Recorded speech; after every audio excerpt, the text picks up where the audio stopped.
wearing heels, y'all. Oh my gosh, it works. Hi, everybody.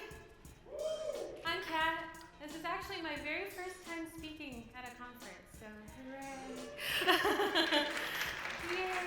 So yeah, let's get started. So I'll be talking about refactoring, what to keep in mind, how to go about it, some tips and tricks, and how to get started, and so it's not too daunting of a task. So yeah. All right, next slide.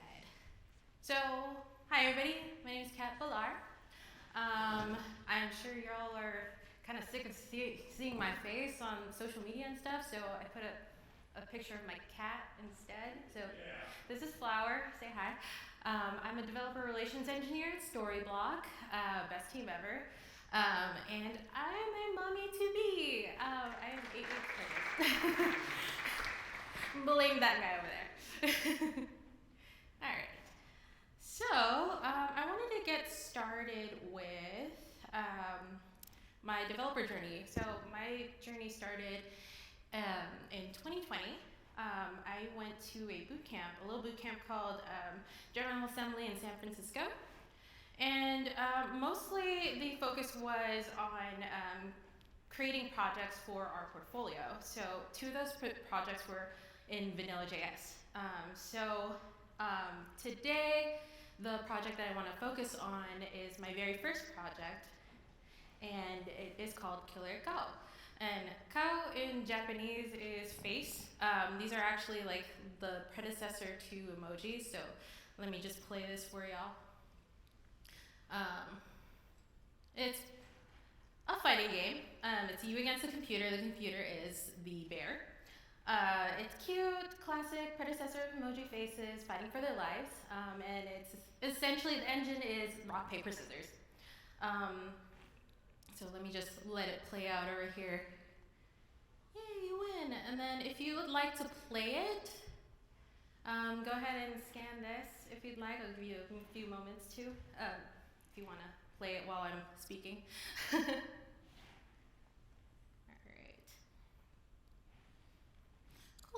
So I'll go to the next slide now. So I wanted to refactor this project, but where do I begin? So before I even touch the code, I make a game plan. Depending on how large the project is, or how much of the team or contributors are involved, I have to think about my starting point first. Do I directly edit the code to fit React, or am I able to start fresh and create React app, for instance? But in this case, considering this is a pretty small project and I'm the only contributor to it, I decided to start semi-fresh, which means I kept some of the logic from the main game logic. And I created new components, especially addressing the UI, how the UI is set up. So let's actually think about React. So what's the first thing you think of when you think about React? Just shout it out. Yes, cat dogs. But other than that, well, I think of components.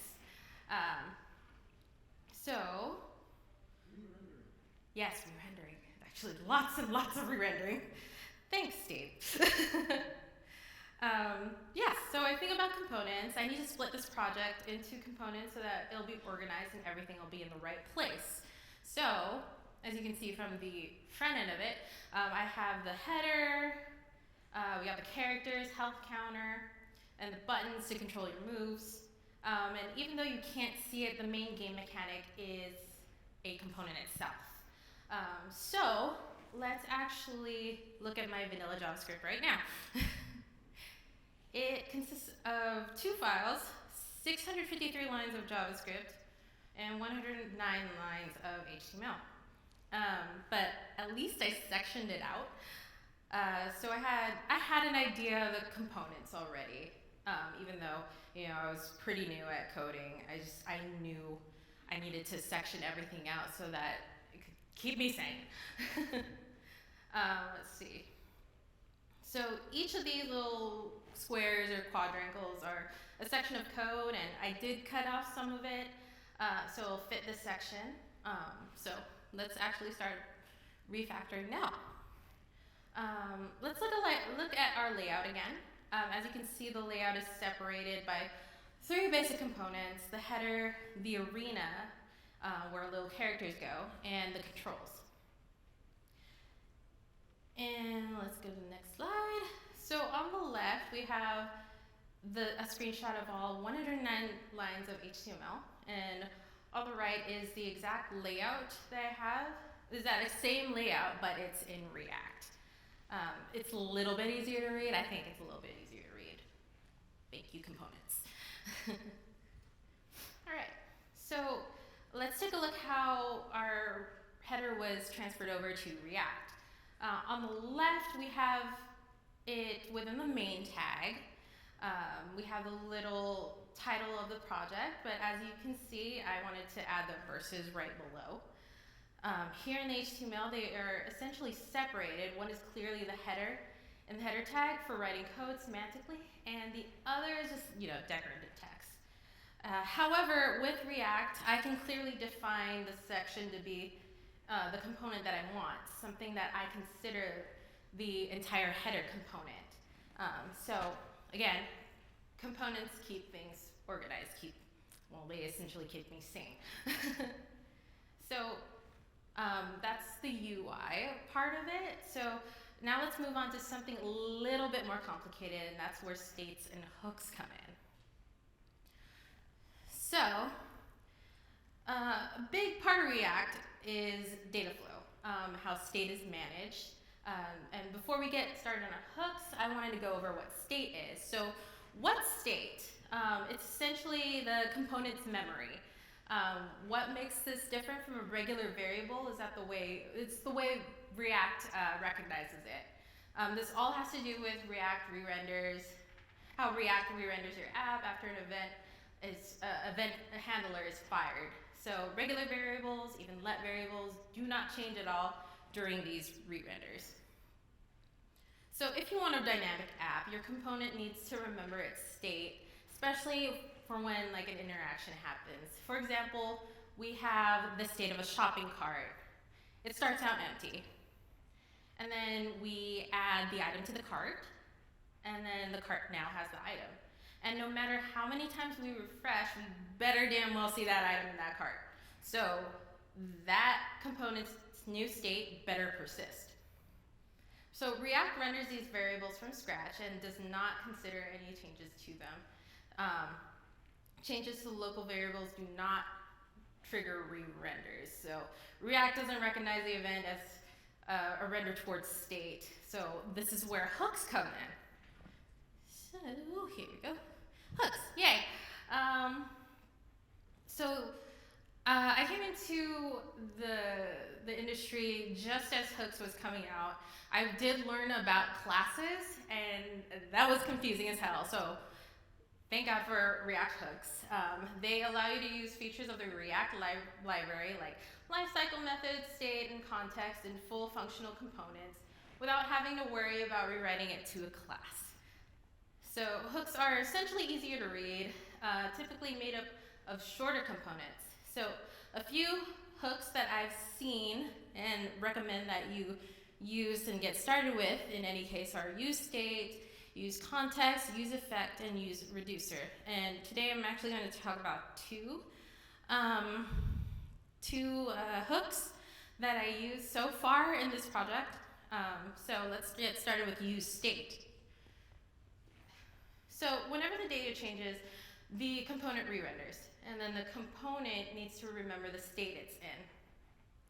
So to update the component with new data, two things need to happen.